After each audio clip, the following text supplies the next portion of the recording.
Iran inatoa onyo kali dhidi ya Umoja wa Falme za Kiarabu ikisema kwamba itawaingiza watu wake katika madhara makubwa ya kuangamizwa kwa taifa hilo. Iran imeieleza UAE kuwa wakati huu inaingia katika jukumu la vita dhidi yake, lakini watambue kwamba endapo wa Iran wataamua kuingia katika vita na kuishambulia UAE, hakuna usalama katika eneo hilo la Mashariki ya Kati. Siku za hivi karibuni vyombo mbalimbali vya habari vimeripoti kwamba UAE imeamua kuingia ushirika na Israel katika mapambano dhidi ya Iran, huku Iran ikitoa tahadhari kubwa katika taifa hilo. Katika mkutano wa mawaziri wa mambo ya kigeni wa BRICS huko New Delhi nchini India, waziri wa mambo ya nje wa Iran Abbas Araghchi ameushutumu Umoja wa Falme za Kiarabu UAE kwa kuanzisha vita visivyokuwa na maana kwa kuungana na mataifa ya Marekani na Israel.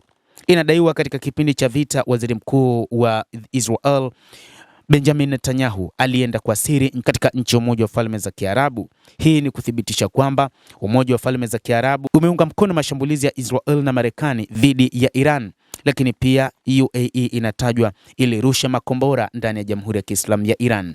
Araghchi ametoa kauli hiyo alipokuwa akihudhuria katika mkutano huo wa kilele wa mataifa BRICS unaofanyika New Delhi nchini India, akisisitiza kuwa haina shaka kwamba UAE ni mshirika mkuu katika uchokozi huo. Araghchi amerejelea tamko la Israel kuhusu mkutano wa siri uliofanyika UAE kati ya waziri mkuu wa Israel Benjamin Netanyahu na kiongozi mkuu wa Umoja wa Falme za Kiarabu Sheikh Mohammed bin Zayed Al Nahyan, ziara iliyokanushwa na serikali mjini Abu Dhabi, licha ya waziri mkuu Benjamin Netanyahu kusema ni kweli alienda nchini UAE kwa ajili ya ziara rasmi na ya siri mno. Hata hivyo, inadaiwa kwamba UAE imepokea mfumo wa ulinzi wa anga wa Iron Dome kutoka nchini Israel na kwamba wakati huu inaonekana ushirika kati ya mataifa hayo unazidi kukua na kwamba mipango yao ni kuishambulia Iran. Hata hivyo, Abbas Araghchi, waziri wa mambo ya kigeni wa Iran, ameendelea kutoa onyo kali kwa Umoja wa Falme za Kiarabu, akielezea kama taifa ambalo litaingia katika maangamizi makubwa ya Iran. Muda mrefu Iran na UAE zimekuwa na uhusiano mbaya, lakini mvutano wao uliongezeka tangu Februari 28 mwaka huu, wakati Marekani na Israel zilipoanzisha mashambulizi dhidi ya Jamhuri ya Kiislamu ya Iran. Wakati huu mawaziri wa mambo ya kigeni kutoka kundi la BRICS wameanza mkutano wa siku 2 mjini New Delhi nchini India, huku jumuiya hiyo kikabiliwa na mgawanyiko kuhusu vita nchini Iran na kupanda kwa bei ya nishati ulimwenguni.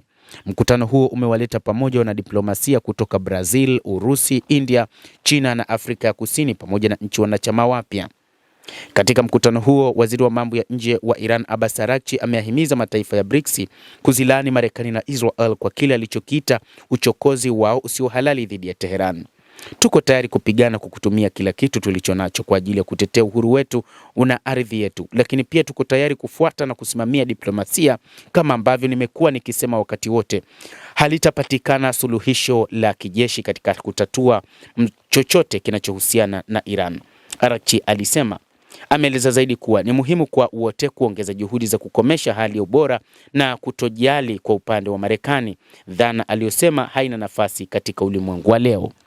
Mtazamaji wa The World News, endelea kutufuatilia, lakini ni kusihi usisahau kulike, usisahau kucomment, kadhalika usisahau kusubscribe channel yetu hii ili upate habari hizi kwa mapana kupitia The World News.